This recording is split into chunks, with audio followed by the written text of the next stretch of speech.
Heath Ledger's Joker in The Dark Knight proved so good that it showed how superhero cinema can go so far beyond silly men in costumes staging a fight. He's the man that everyone pictures as the Joker and portrayed the character superbly up until his untimely death. However, the iconic blend of humour, darkness and intrigue may have been entirely different. I'm Cal from What Culture, and this is 8 ways Heath Ledger's Joker almost turned out completely different. Number 8. He'd have been a reoccurring villain. As obvious as it sounds, and it goes without saying really, but Heath Ledger's death changed the plans for the Joker. It's clear from the second film of the trilogy that any subsequent movie, whether or not directed by Nolan, would have featured a returning Joker. Nothing in The Dark Knight was changed to accommodate Ledger's passing, meaning his ambiguous capture of the final moments was purposely keeping the door open. What exactly his role and events would have been are obviously unknown, but it would probably have kicked off with him manipulating events in Arkham. Number 7. Nolan's Joker almost went up against Batman, played by Heath Ledger. Originally, Ledger was approached to play Bruce Wayne, but he turned it down in pretty resolute terms, quoted as saying, "I would never take a part in a superhero film," which seems ridiculous now, but this was at a time where the genre only had X-Men and Spider-Man of any note. The film that changed all of that was Batman Begins, and beating the likes of Robert Downey Jr. and Samuel L. Jackson to the bandwagon, Heath Ledger contacted Nolan about playing the Joker in the sequel shortly before the movie hit. The rest, of course, is an Oscar-worthy history.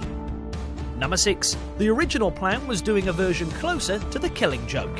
The most defining post-Silver Age Joker story is The Killing Joke, as it still manages the ongoing question of whether Batman actually kills the Joker at the end. The Killing Joke was intended to be a major influence on The Dark Knight. The thing most out of kilter with The Killing Joke is rooted in Joker's mannerisms, which suggests that as the actor developed his distinct version of the character, the script adjusted to fit him. While there's certainly elements present throughout, in the finished film, it's pretty slight. This isn't just Nolan being typically loose with an adaptation, he's actually changed his approach. Once the film was in the bag, the biggest inspiration was now cited on the very first appearances from the character in Batman. Number 5. He wasn't always going to be played by Heath Ledger. Reported by Batman on Film, Sean Penn was offered the role, although in retrospect that seems a little bit exaggerated. That Warner Brothers were already casting goes against how Ledger got the part.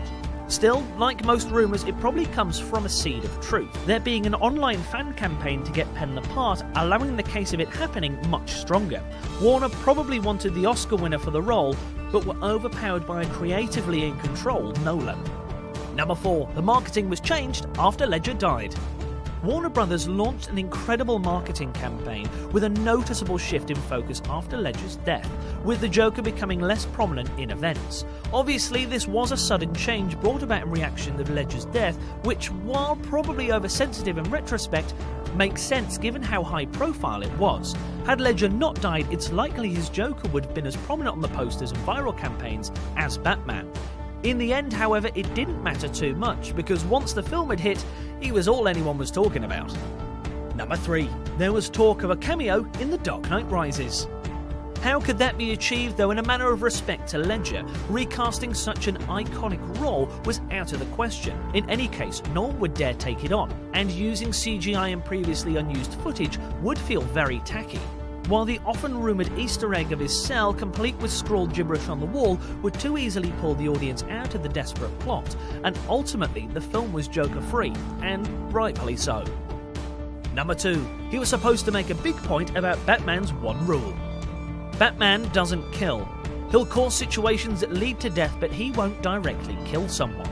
That's one of the biggest question marks over Nolan's films, with Batman breaking his one rule with very shaky justification. The finished film isn't really lacking in Joker tearing up Batman mentally, the only difference is that in the early draft he was targeting Batman's visage rather than the more human side underneath.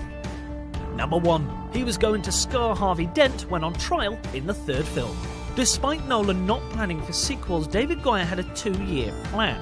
After being captured at the end of Film 2, Film 3 would see the Joker on trial, during which he douses Dent with acid, sending a DA into a downward spiral and becoming Two-Face. Having Joker involved in Two-Face's origins so indirectly is the sort of happenstance meddling that has dominated the early movies. Something that really goes against how forward-thinking The Dark Knight and Heath Ledger's Joker in particular really was. Did we miss any out? Let us know in the comments below. I've been Cal from What Culture. You can follow me on Twitter here, and don't forget to like, share, and subscribe.